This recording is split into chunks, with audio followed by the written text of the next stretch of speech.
The Prince of Preachers.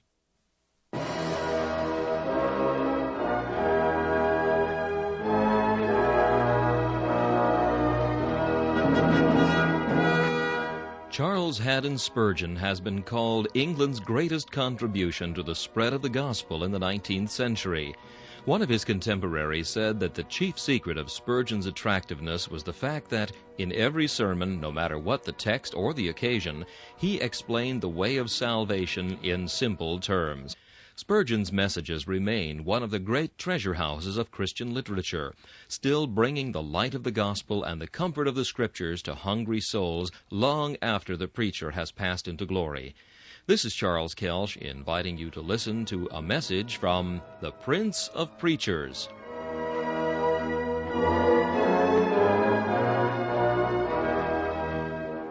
C.H. Spurgeon preached this message on February 6, 1859, at the Music Hall of the Royal Surrey Gardens. It is entitled, Hypocrisy. The text is found in Luke chapter 12 and verse 1. Beware ye of the leaven of the Pharisees, which is hypocrisy. This age is full of shams. Pretense never stood in so eminent a position as it does at the present hour. There be few, I fear, who love the naked truth. We can scarce endure it in our houses. You would scarcely trade with a man who absolutely stated it. If you walked through the streets of London, you might imagine that all the shops were built of marble, that all the doors were made of mahogany and woods of the rarest kinds. And yet you soon discover that there is scarce a piece of any of these precious fabrics to be found anywhere, but that everything is grained and painted and varnished. I find no fault with this, except as it is an outward type of an inward evil that exists. As it is in our streets, so is it everywhere. Graining, painting, and gilding are at an enormous premium. Counterfeit has at length attained to such an eminence that it is with the utmost difficulty that you can detect it. The counterfeit so near approacheth to the genuine that the eye of wisdom itself needs to be enlightened before she can discern the difference. Specially is this the case in religious matters. There was once an age of intolerant bigotry, when every man was weighed in the balance, and if he was not precisely up to the orthodox standard of the day, the fire devoured him. But in this age of charity, and of most proper charity, we are very apt to allow the counterfeit to pass current, and to imagine that outward show is really as beneficial as inward reality. If ever there was a time when it was needful to say, Beware ye of the leaven of the Pharisees, which is hypocrisy, it is now. The minister may cease to preach this doctrine in the days of persecution. When the faggots are blazing, when the rack is in full operation, few men will be hypocrites. These are the keen detectors of impostures. Suffering and pain and death for Christ's sake are not to be endured by mere pretenders. But in this silken age, when to be religious is to be respectable, when to follow Christ is to be honored, and when godliness itself has become gain, it is doubly necessary that the minister should cry aloud and lift up his voice like a trumpet against this prevailing sin, the leaven of the Pharisees, which is hypocrisy. I am sure that every true child of God will stand at times in doubt of himself, and his fear will probably take the shape of a suspicion concerning his own state. He that never doubted of his state, perhaps he may, too late. The Christian, however, does not belong to that class.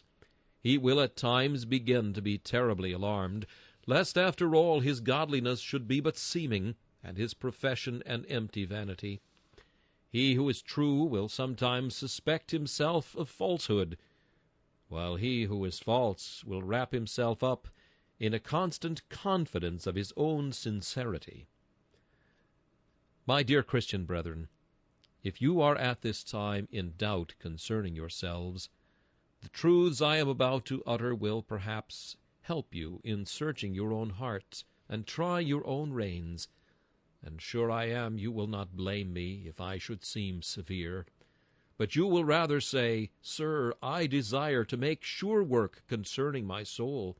Tell me faithfully and tell me honestly what are the signs of a hypocrite, and I will sit down and try to read my own heart, to discover whether these things have a bearing upon me. And happy shall I be if I shall come out of the fire like pure gold. We shall note then this morning, first, the character of a hypocrite. Then we shall try to cast up his accounts for him, with regard to his loss or gain. And then we shall offer a cure for hypocrisy, which, if constantly carried about with us, will certainly prevent us from attempting to deceive. The cure is contained in these words which follow the text, For there is nothing covered that shall not be revealed, neither hid that shall not be known. Therefore whatsoever ye have spoken in darkness shall be heard in the light, and that which ye have spoken in the ear in closets shall be proclaimed upon the housetops. First, then, the hypocrite's character. We have an elaborate description of the hypocrite in the chapter we have just read, the 23rd of Matthew, and I do not know that I can better portray him than by turning again to the words of Christ. A hypocrite may be known by the fact that his speech and his actions are contrary to one another. As Jesus says, they say, and they do not. The hypocrite can speak like an angel. He can quote texts with the greatest rapidity. He can talk concerning all matters of religion, whether they be theological doctrines, metaphysical questions, or experimental difficulties. In his own esteem he knoweth much, and when he rises to speak, you will often feel abashed at your own ignorance in the presence of his superior knowledge. But see him when he comes to actions. What behold you there? The fullest contradiction of everything that he has uttered. He tells to others that they must obey the law. Doth he obey it? Ah, no. He declares that others must experience this, that, and the other, and he sets up a fine scale of experience, far above even that of the Christian himself. But does he touch it? No, not with so much as one of his fingers. He will tell others what they should do. But will he remember his own teaching? Not he. Follow him to his house, trace him to the market, see him in the shop, and if you want to refute his preaching, you may easily do it from his own life. My hearer, is this thy case? Thou art a member of a church, a deacon, a minister. Is this thy case? Is thy life a contradiction to thy words? Do thy hands witness against thy lips? How stands it with thee? With a blush, each one of us must confess that to some extent our life is contradictory to our profession. We blush and we mourn over this. But I hope there are some here who can say, notwithstanding many infirmities, with my whole heart have I striven to run in the ways of thy commandments, O my God, and I have not intentionally spoken that with my lip, which I did not intend to carry out in my life. Ah, believe me, my hearers, talk is easy, but walk is hard. Speech any man may attain unto, but act is difficult.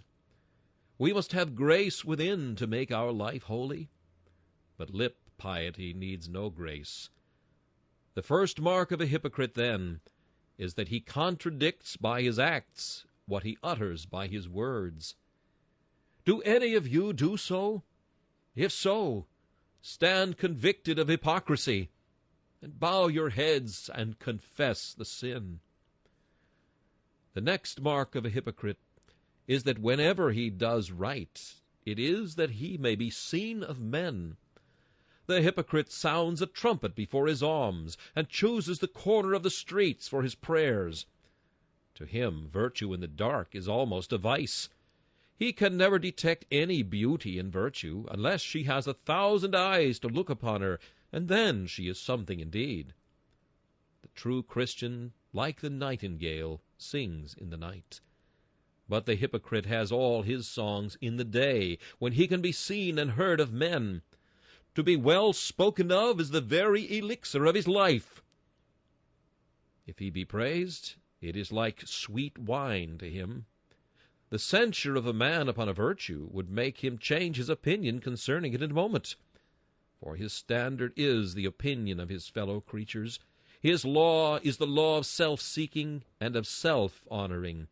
He is virtuous because to be virtuous is to be praised. But if tomorrow vice were at a premium, he would be as vicious as the rest. Applause is what too many are seeking after. They eschew all secret religion, and only live where men may behold them. Now, is this our case? Let us deal honestly with ourselves. If we distribute to the poor, do we desire to do it in secret, when no tongue shall tell? Are our prayers offered in our closets, where God, who heareth the cry of the secret ones, listeneth to our supplication?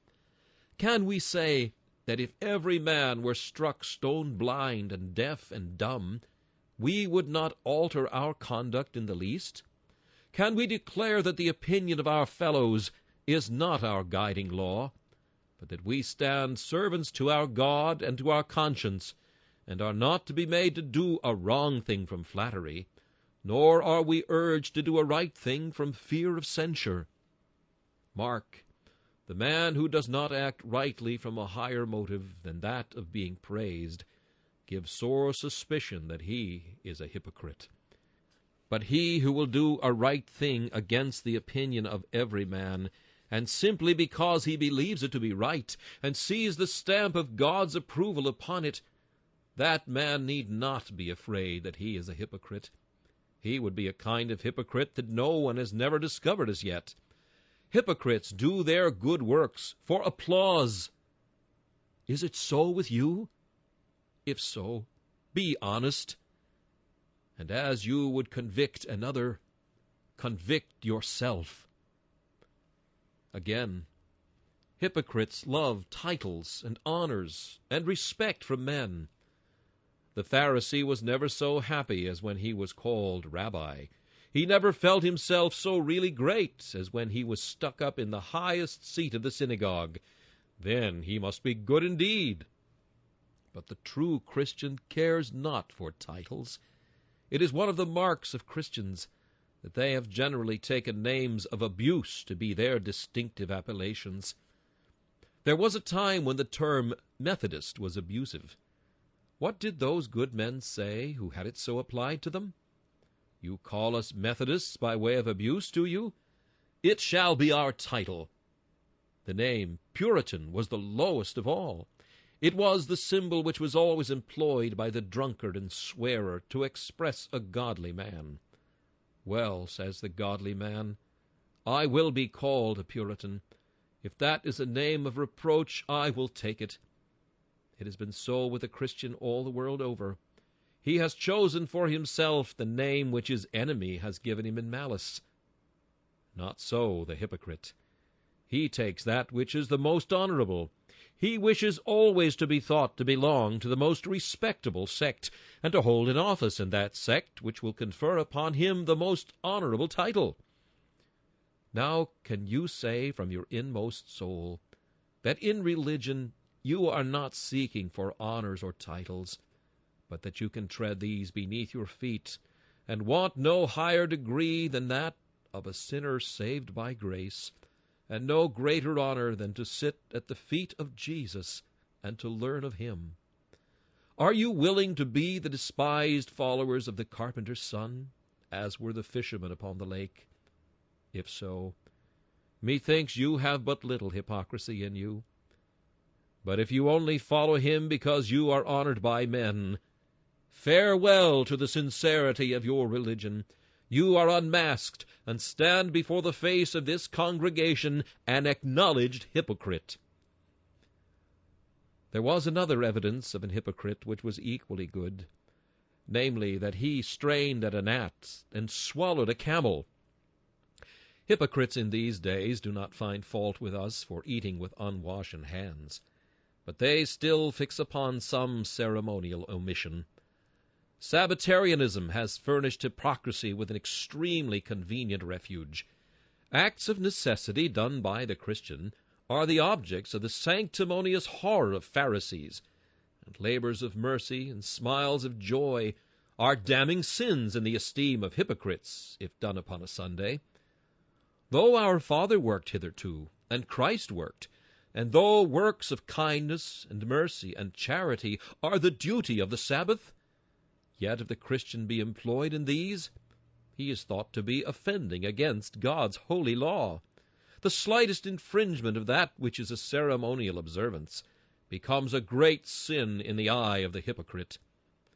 But he, poor man, who will find fault with you for some little thing in this respect, straining at a gnat, is the man you will find cheating, adulterating his goods, lying, puffing, and grinding the poor. I have always noticed that those very particular souls who look out for little things, who are always searching out little points of difference, are just the men who omit the weightier matters of the law. And while they are so particular about the tithe of mint and anise and cummin, whole loads of tithe wheat are smuggled into their own barns. Always suspect yourself when you are more careful about little than about great things. If you find it hurts your conscience more to be absent from the communion than to cheat a widow, rest quite assured that you are wrong. The thug, you know, thinks it a very proper thing to murder all he can. But if a little of the blood of his victim should stain his lips, then he goes off to the priest and says he has committed a great sin. The blood has been upon his lips. What must he do to get the sin forgiven? There are many people of the same class in England. If they should do anything on a Good Friday or on Christmas Day, poor souls, it is awfully wicked. But if they should be lazy all the 6 days of the week, it is no sin at all. Rest ye assured that the man who strains at a gnat, but yet swallows the camel, is a deceiver. Mark you, dear friends, I like you to strain at the gnats. I have no objection to that at all. Only do not swallow the camel afterwards. Be as particular as you like about right and wrong. If you think a thing is a little wrong, it is wrong to you. Whatsoever is not of faith is sin. If you cannot do it, believing yourself to be right in not doing it, though another man could do it and do right, yet to you it would not be right. Strain the gnats. They are not good things in your wine. Strain them out. It is well to get rid of them. But then do not open your mouth and swallow a camel afterwards. For if you do that, you will give no evidence that you are a child of God, but prove that you are a damnable hypocrite. But read on in this chapter, and you will find that these people neglected all the inward part of religion, and only observed the outward. As our Savior said, they made clean the outside of the cup and platter, but within they were full of extortion and excess. There are many books which are excellently bound, but there is nothing within them. And there are many persons that have a very fine spiritual exterior, but there is nothing whatever in the heart. Do you not know some of them? Perhaps if you know yourself, you may discover one. Do you not know some who are precisely religious, who would scarce omit attending a single means of grace, who practice the ritual in all its forms and all its ceremonies, who would not turn aside as much as a hair's breadth from any outward command? Before the world they stand as eminently pious, because they are minutely attentive to the externals of the sanctuary. But yet they are careless of the inward matter. So long as they take the bread and wine, they are not careful about whether they have eaten the flesh and drunk the blood of Christ. So long as they have been baptized with water, they are not careful whether they have been buried with Christ in baptism unto death. So long as they have been up to the house of God, they are satisfied. It is nothing to them whether they've had communion with Christ or not. No, they are perfectly content so long as they have the shell, without looking for the kernel. The wheat may go where it pleases. The husk and the chaff and the straw are quite sufficient and enough for them. Some people I know of are like inns, which have an angel hanging outside for a sign, but they have a devil within for a landlord. There are many men of that kind. They take good care to have an excellent sign hanging out. They must be known by all men to be strictly religious. But within, which is the all-important matter, they are full of wickedness. But I have sometimes heard persons mistake this matter. They say, "Ah, well, poor man, he is a sad drunkard, certainly, but he is a very good-hearted man at bottom." Now, as Rowland Hill used to say, that is a most astonishing thing for a man to say of another, that he was bad at top and good at bottom. When men take their fruit to market, they cannot make their customers believe, if they see rotten apples at the top, that there are good ones at the bottom. A man's outward conduct is generally a little better than his heart. Very few men sell better goods than they put in the window. Therefore, do not misunderstand me. When I say we must attend more to the inward than the outward, I would not have you leave the outward to itself.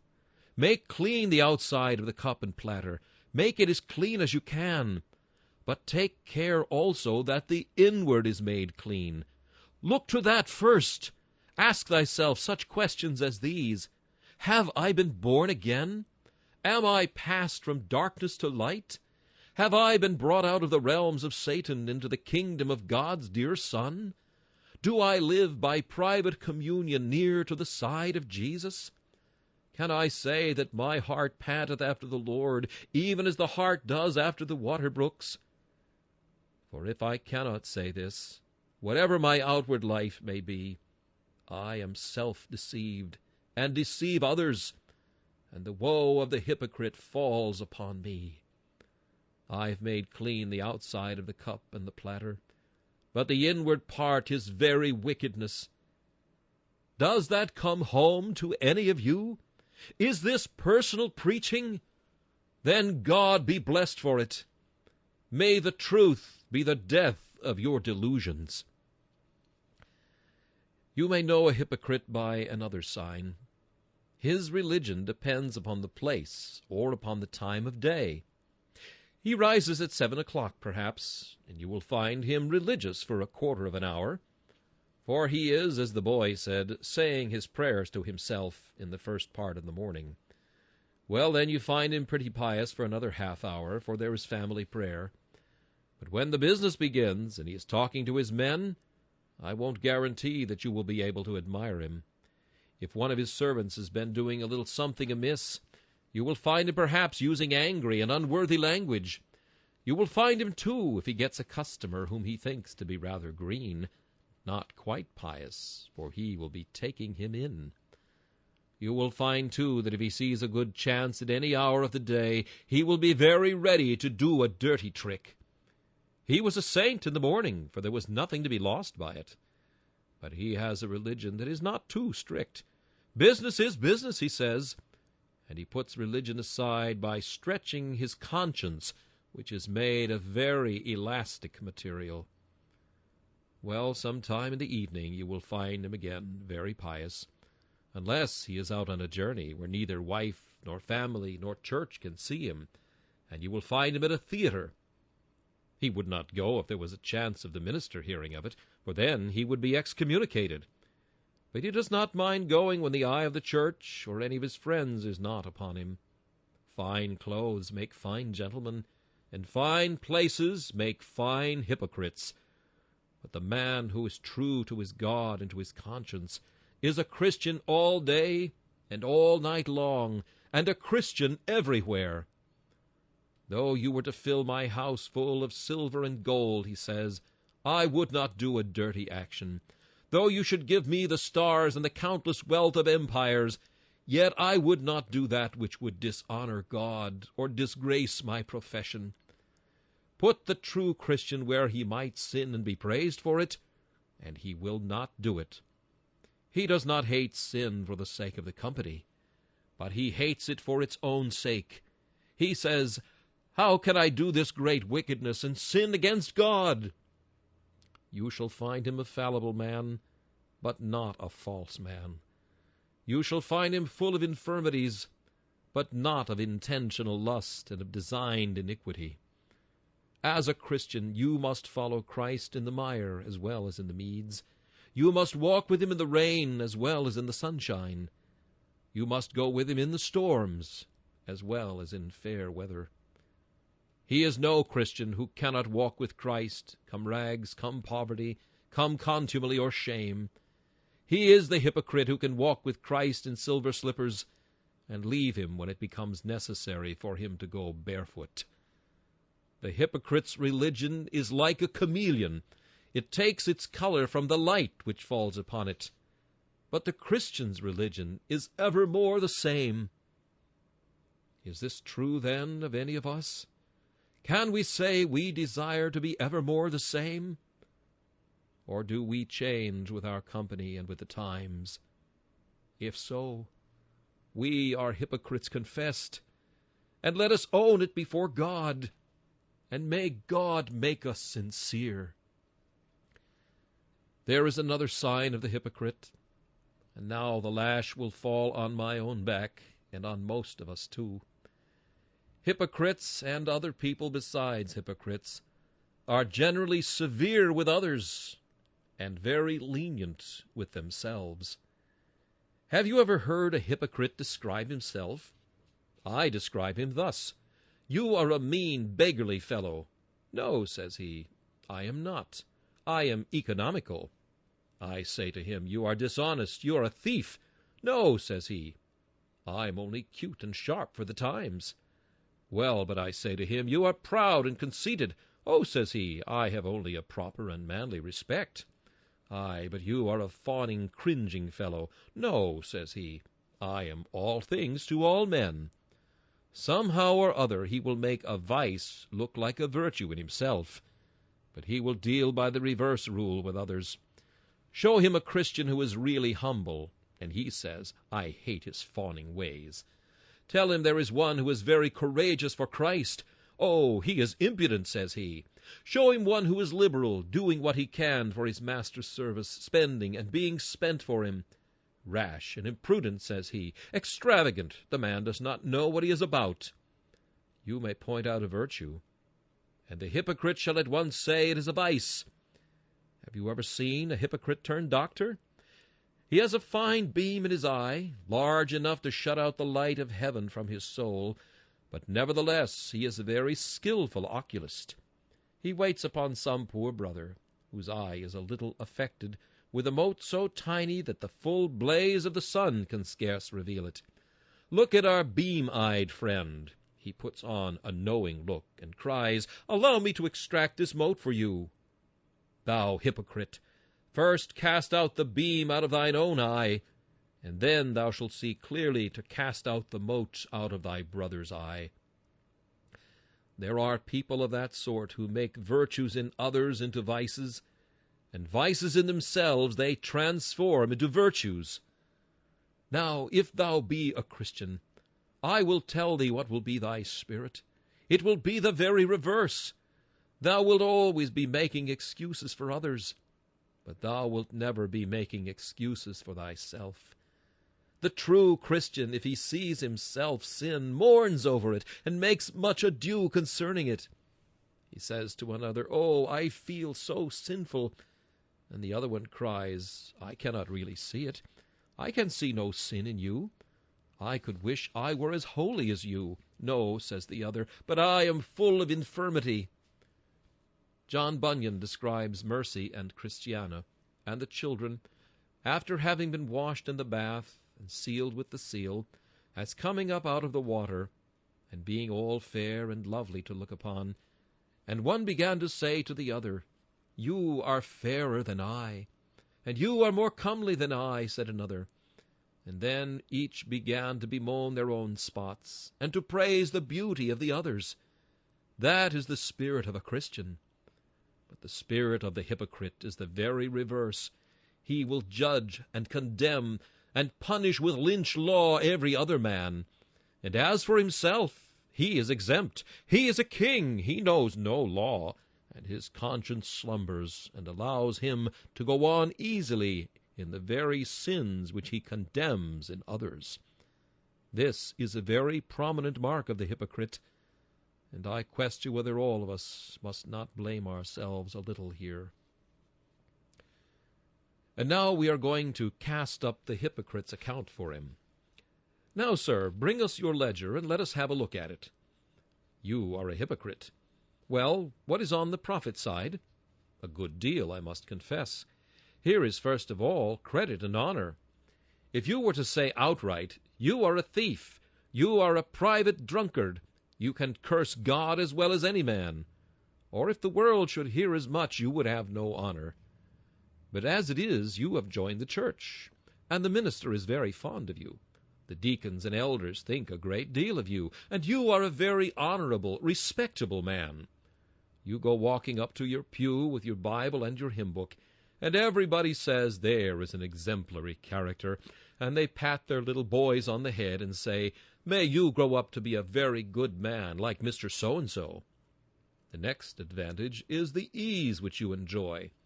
The minister often preaches a solemn, thundering sermon against sin. You get off all that. You are not a sinner, are you? Not at all. Who would suspect you? You are one of the brightest of the saints. It is almost a pity you were not one of the 12. There was one amongst them almost as good as yourself, and his end will probably be yours. You escape every thunder of the law. Your conscience rests easy, and the very thing which makes the child of God tremble puffs you up. The very marks and evidences which cast him down help to exalt you. The sun of the gospel which melts wax hardens the poor clay of your hearts, and you get the more exalted in your self-conceit through everything you hear. And that is good too, is it not? Very much in your favor, certainly. And then there is another thing. How nicely your shop has prospered through it. That, perhaps, is part of the bargain which you like the best. Ever since you have made a profession of religion, have not those who go to your church and chapel traded with you? You would not have gone on half so well if you had been suspected to be what you really are. But because of that fine cloak of yours, that fine garment of hypocrisy, how nicely you have prospered. What a nice little round sum you've been able to lay by, have you not? All that is the bright side again. And besides that, what honors have you not received in the church? Are you not made a deacon or an elder? Aye, perhaps a minister too. How pleasant that is! And you puff yourself up, and you feel satisfied. Oh, what a good man am I! Other people think I am, therefore I must be. It is true I devour the widow's house. It is true I am not very particular about what I do. Nevertheless, the minister, the elders, the deacons think me good. The whole church applauds me. They cannot all be mistaken. Surely I must be a special saint. That is your profit side of the account. What about the other side? I think we shall be able to strike a balance that will not be much in your favor, sir. In the first place, I see a black item down here. Some of the people of the world do not think quite as much of you as you imagine. The poor widow does not give you much of a character. You will have to be very careful, sir, or your base deeds will come out. The very first item I see down here is a fear that your hypocrisy will be discovered. It would take you only half as much trouble to be an honest man as it does to be a deceiver. A man who is in the habit of speaking truth need not mind how he opens his mouth, nor where. But a man who lies should be very careful, and have a very good memory, and recollect all he has ever said before, lest he should trip himself. So it is with you, my friend. Your religion is a Sunday religion, and you have to be very careful so as to make Monday dealings hold their tongues, and Sunday dealings crow as loud as they can. Hard work! I would not stand in your place to have all the trepidation and fear of discovery which so often comes upon you. No, I would sooner be a worldling, and I would have the fear that constantly haunts you, lest you should stand ashamed before the church by your base iniquity being discovered. But I see something worse than this. Here is a constant disquietude of conscience. Hypocrites may seem as if they were at ease, but they cannot really be. The Christian who is true to God and is really his child can sometimes say, I know that Jesus has taken away my sin. Assurance vouchsafed to him by the Spirit calms his fears, and he can rest in Christ. But the highest presumption to which the hypocrite can attain brings no such calm as that which is breathed upon the Christian by the lips of assurance. He can go to his bed, nay, he can go to his tomb in peace. But the hypocrite is afraid of a shadow, and fleeth when no man pursueth. And last of all, Mr. Hypocrite, I see an item here which you usually forget. It is this, that despite of your profession, God abhors you. And if there is one man more than another who stinks in the nostrils of Jehovah, it is such as thou art, thou miserable pretender. There shall be a special place reserved for thee amongst the damned. Think, man, what shall be thy misery when thy secret deeds of iniquity are read before an assembled universe, and men and angels utter one unanimous hiss against thee. What shall it be when the mask is torn off thee, when the masquerade of thy hypocrisy is done, and thou art stripped naked to thy shame, to be observed of all, and to be despised of all? What sayest thou to this? Shalt thou go from thy deaconship, or from thy ministry, to be among the devils in hell? Shalt thou go from the sacramental table, to drink the sulphurous cup of torment? Shalt thou descend from the song of the sanctuary and from the house of God to the abode of fiends and to the wailing of the damned?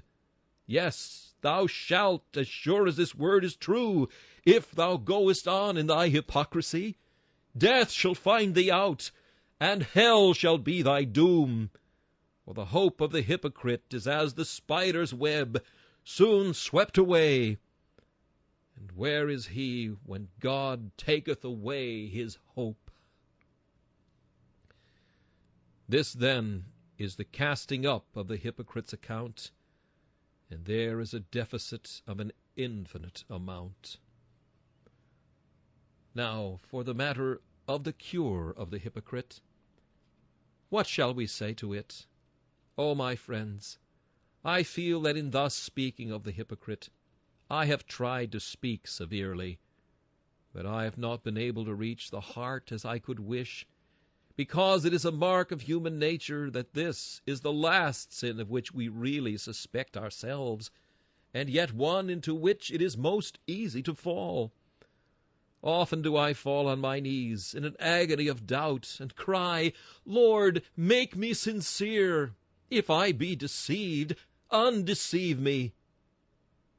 I do not think that any Christian will live long without some such seasons of anguishing self-examination. Let me put it to you today. Let no one exempt himself. You may have been professing Christians for many years, and yet you may have been hypocrites. Remember, there was a hypocrite among the apostles. So may there be among the ministers of Christ. There have been deceivers among the apostolic churches. How much more may we expect them among us?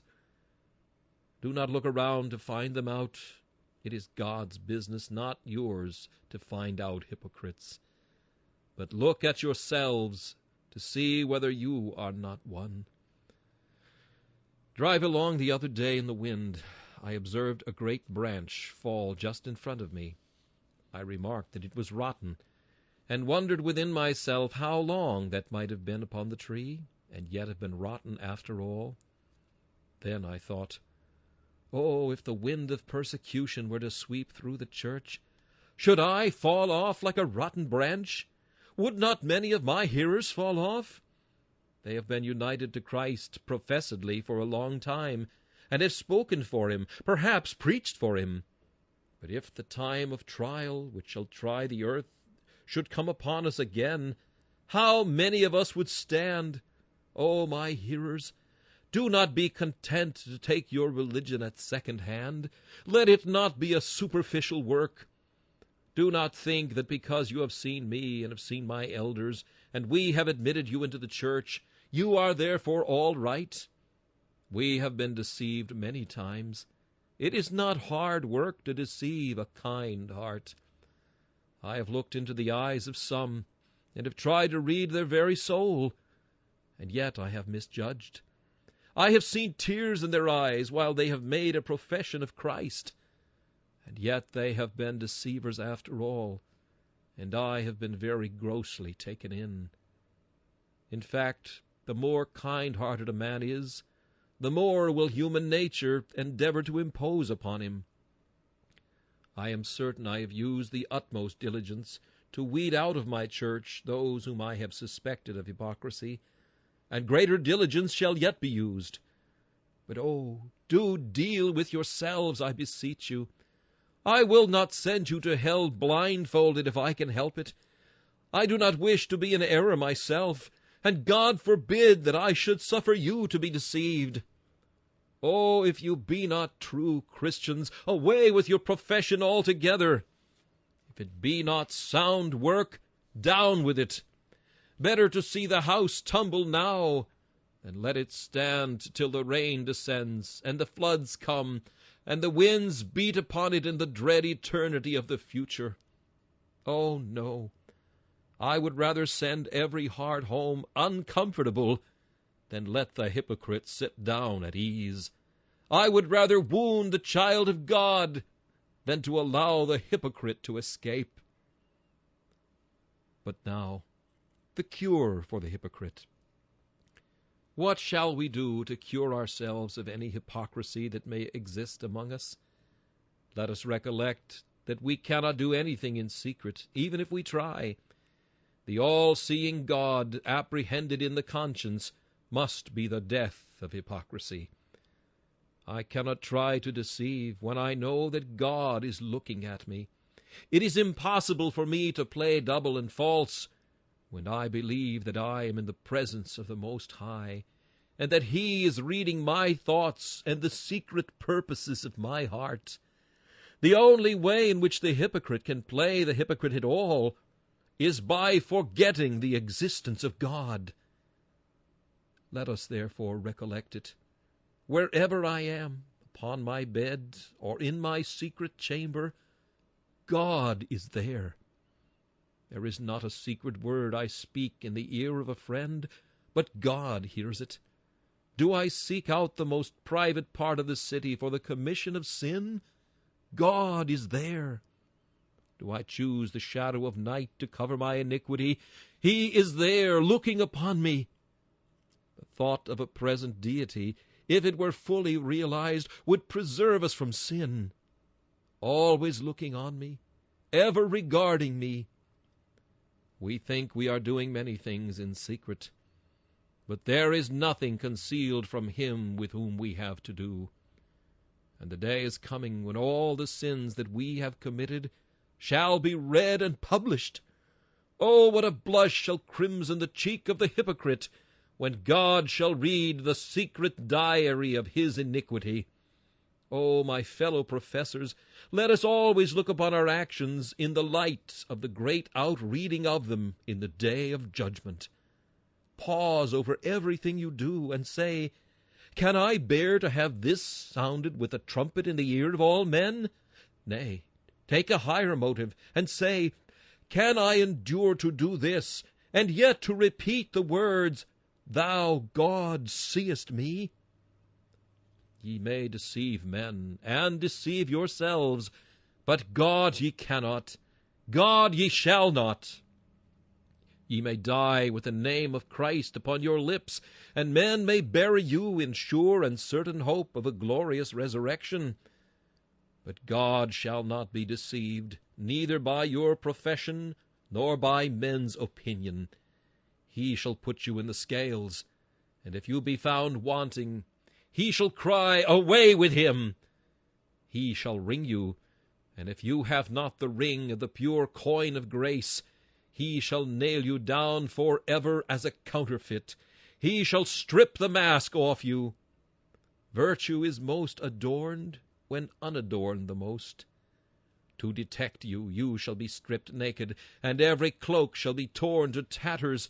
How will you endure this?